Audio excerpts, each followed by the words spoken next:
Gold trusted gold buyers మీరు తాకట్టు పెట్టిన బంగారాన్ని విడిపించి ఈ రోజు ఉన్న మార్కెట్ ధరకు కొనబడును. దక్షిణ కాశ్మీర్లోని పహల్గామ్ ఒకప్పుడు పర్యాటకులతో కలకలలాడే ప్రశాంత లోయ ఒక్కసారిగా బీతావహ దృశ్యానికి సాక్ష్యంగా నిలిచింది.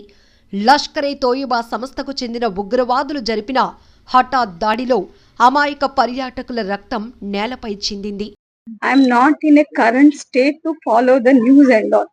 Just before I heard that there was an Operation Sindoor was happened in the last night, which was taken the revenge of our 27 families.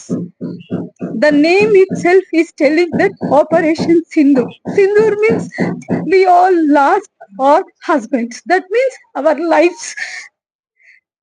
One way I should thank to Modi that we are so innocent people. They saw Modi on us. So Modi also owned us and took this revenge on them. So we are thanks to Modi and also all the 27 families. Our lives all are shattered now.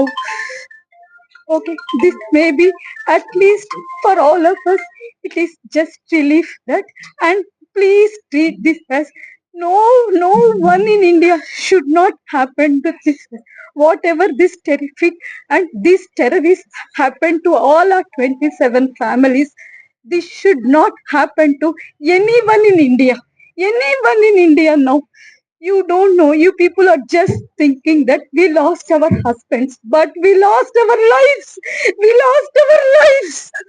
Nellore జిల్లా కావలికి చెందిన మధుసూదన్ రావు మృతి మరింత విషాదకరమని చెప్పొచ్చు. ఎందుకంటే టెర్రరిస్టులు ఏకదాటిగా 42 సార్లు ఆయన్ని కాల్చి చంపారు. వాళ్ళ తూటాలకు ఆయన బలైపోయినటువంటి ఘటన చాలా బాధాకరమైన విషయం. కుటుంబం మొత్తం శోకసంద్రంలో మునిగిపోయింది. ఆ గ్రామంలో విషాద ఛాయలు అలుముకున్నాయి. ఆ కుటుంబాన్ని ఓదార్చడం ఎవరి తరం కూడా కావటం లేదు.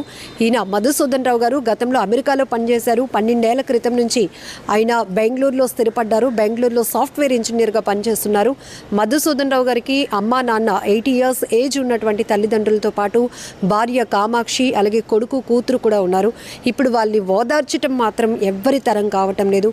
ఎందుకంటే ఆయన సాఫ్ట్వేర్ ఇంజనీర్గా పనిచేస్తున్నారు. నిత్యం విపరీతమైన వర్క్ స్ట్రెస్ ఉంటుంది కాబట్టి ఫ్యామిలీతో అలా సరదాగా గడపడానికి అందమైన ప్రదేశం అయినటువంటి మినీ స్విట్జర్లాండ్గా చెప్పుకునేటటువంటి పహల్గామ్కి వెళ్ళారు. అక్కడ ఆయన ప్రాణాలు పోగొట్టుకొని తిరిగి విగత జీవిగా వస్తారని ఎవరు ఊహించలేనటువంటి పరిస్థితి. ఇప్పుడు చెన్నైకి తీసుకొచ్చారు. ఫస్ట్ ఆయన మృతదేహాన్ని అక్కడి నుంచి నేరుగా కావలికి తీసుకురావటం, అక్కడ అధికారిక అంత్యక్రియ కార్యక్రమాలన్నీ కూడా అధికారికంగా జరిపించే పనులు కూడా జరుగుతున్నాయి. కావలి కన్నీటి సంద్రమైంది. కాశ్మీర్లోని ఉగ్రవాదుల తూటాలకు బలైన సాఫ్ట్వేర్ ఉద్యోగి సోమిశెట్టి మధుసూదన్ రావు అంతిమయాత్ర గురువారం కావల్లో ఆశ్రునయనాల మధ్య సాగింది. చుట్టుపక్కల ప్రాంతాల ప్రజలు, భారీగా తరలివచ్చిన ప్రజలు మధుసూదన్ రావు భౌతిక కాయానికి నివాళులర్పించారు. ఉదయం భౌతిక కాయం కావలికి రాగా పోలీసులు వాహనం నుంచి తమ భుజాలపైకి ఎత్తుకొని ఇంటి వరకు తీసుకొచ్చారు. జోహార్ మధుసూదన్, అమర్ రహే మధుసూదన్ అంటూ నినాదాలు చేశారు. ఆ సమయంలో కుటుంబ సభ్యుల రోదనలు అక్కడున్న వారికి కన్నీరు తెప్పించాయి. సాయంత్రం కావలి పెదపవని బస్టాండ్ సమీపం నుంచి ప్రత్యేకంగా ఏర్పాటు చేసిన రథంపై మృతదేహాన్ని బాలకృష్ణారెడ్డి నగర్ శ్మశాన వాటికకు తీసుకువెళ్లారు. అంతిమయాత్రలో ప్రజలంతా పాదయాత్రగా కొనసాగారు.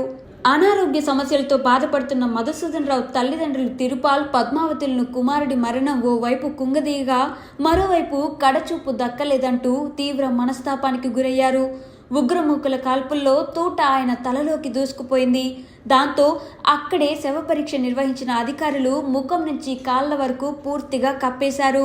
మృతదేహానికి ఎలాంటి ఇబ్బంది కలగకుండా పూర్తిగా ప్యాక్ చేశారు. ఉదయం శవపేటికలో అక్కడికి తీసుకురాగా అప్పటి నుంచి సాయంత్రం వరకు ఫ్రీజర్లో ఉంచారు.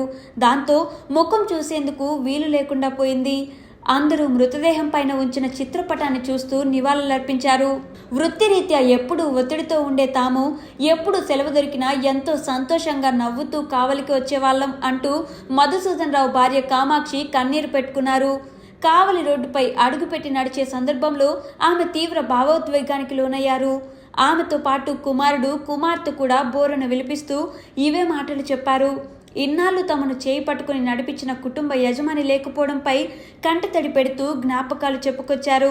ఏది ఏమైనా ముష్కర్ల మారణ హోమానికి కావలి మూగపోయింది. నిజంగా ప్రస్తుతం ఉన్నటువంటి సమాజం దేనికి ప్రయారిటీ ఇస్తుంది? ఆర్థిక సంబంధాల చుట్టూ మాత్రమే తిరుగుతోంది. మళ్ళీ ఎన్నికలంగానే చాలా విరక్తి కలుగుతున్నాం. మంచి అనిపిస్తుంది కదా, లేడీస్ కూడా ఛాలెంజింగ్ జాబ్స్ చేసినప్పుడు చాలా బాగుంటది. ట్రాఫిక్ అసిస్టెంట్స్ గా నియమించిన ట్రాన్స్జెండర్స్ అందరితో సాల్యూట్ చేయించుకుంటున్నారు. ఫుడ్ డెలివరీ ఇవ్వటానికి వెళ్ళినటువంటి డెలివరీ బాయ్ అనిల్ పై కళ్ళ ముందు